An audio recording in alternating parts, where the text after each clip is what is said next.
Now let's welcome in Jon Champion. And Jon, good to see you, my friend. We just heard from Tyler Adams. He kind of laughed at me when I brought on, should we pump in noise and audio into the stands? He said it's deflating when you walk out of the locker room, you walk onto the field, and you look around, and you're like, wait a minute. They're playing the anthem. They're playing everything. They're saying my name, and there's nothing.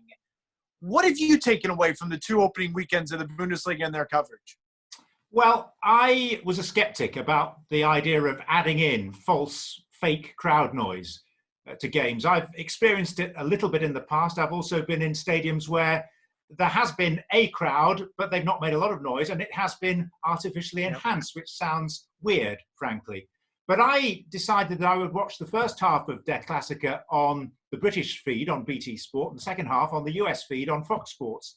BT Sport didn't take the audio provided by the Bundesliga, so it was just natural sound, and it was haunting, it was spooky. You could hear the players talking to each other, shouting at each other. You could hear the two coaches throughout. It gave you a perspective.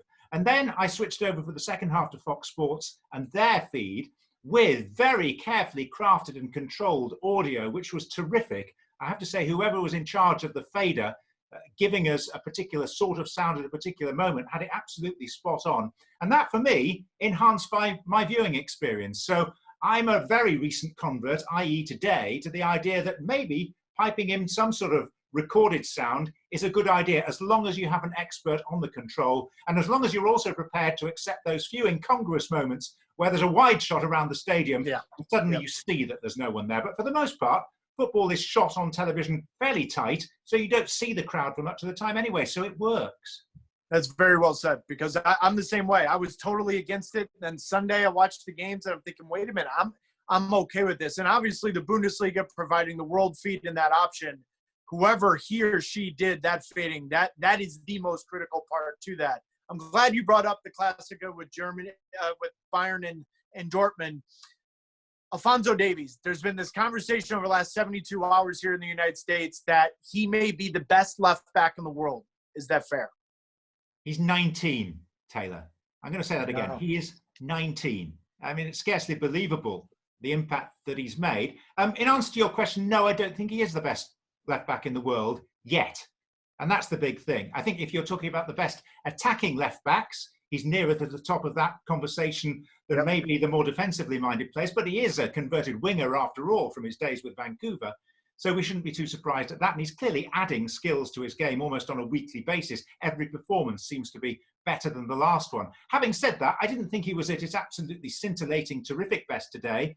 In a way, he wasn't able to be, because he was playing against a system where he had quite a bit to occupy him defensively, so he couldn't rampage forward always with the same telling effect. But there was one wonderful moment for me that summed up why he's so exciting, and that was when he had to chase back with Erling Haaland, who, as we know, is no slouch, and he caught him up, overtook him, dispossessed him, and was clocked in the process at 22 miles an hour, and he didn't even seem to be breaking sweat. And that sprint alone put him in the top 10 all-time sprint times in Bundesliga history. So that's what we're looking at. We're not just looking at a young footballer. We are looking at potentially a phenomenon. Yeah, the interesting thing is, though, that's 2 miles per hour behind you at 24 miles an hour when we're in Atlanta and there's free ice cream. And there's free ice cream. Where there's free ice cream, just so the viewers understand, Jon Champion can move very briskly, doesn't break a sweat. None of the makeup leaves his face, because there's nothing better than that ice cream in Atlanta. Don't lie to me. No, I don't. I mean, listen, that's why Arthur Blank is just about my favorite human being, because he invested in that ice cream machine. I'm just so sorry that the chocolate wasn't working for so much of last season, but I take it that when we all get back together, it'll be working again, because I just had to make do with vanilla. Jon, before I let you go, when you see these young MLS players leaving MLS or leaving their academies and having immediate success pretty much in Germany, does it convince you that this is the pathway now for young players from North America to make their way to the highest level? Yes, but I would also caution they don't need to do it too early. I mean, yes, Alphonso Davies has gone early. Chris Richards went from Dallas to Bayern early at the age of 18. He's just turned 20. He's playing regularly in the third division and getting very valuable experience in Germany at the moment. But I do think that whilst we got a little bit of Alphonso Davies in MLS, and it would have been great to have had more, yes, he's gone, and he is, I think, the exception rather than the rule, because he is so precociously talented. But I see a lot of young players around MLS who will benefit from 2 or 3 years playing first-team football in that environment before making the leap across the Atlantic. And I'm very well aware from phone calls that I have, mostly ones that I receive, asking me about my experiences viewing MLS, the number of people that have rung me, for example, about the young products coming out of the FC Dallas Academy, many of whom under Luchi Gonzalez have made the first team already. There's a great awareness now that this is a much more fertile breeding ground than it ever was before. And the hawk-like eyes of European scouts are on MLS in a way that they've never been before.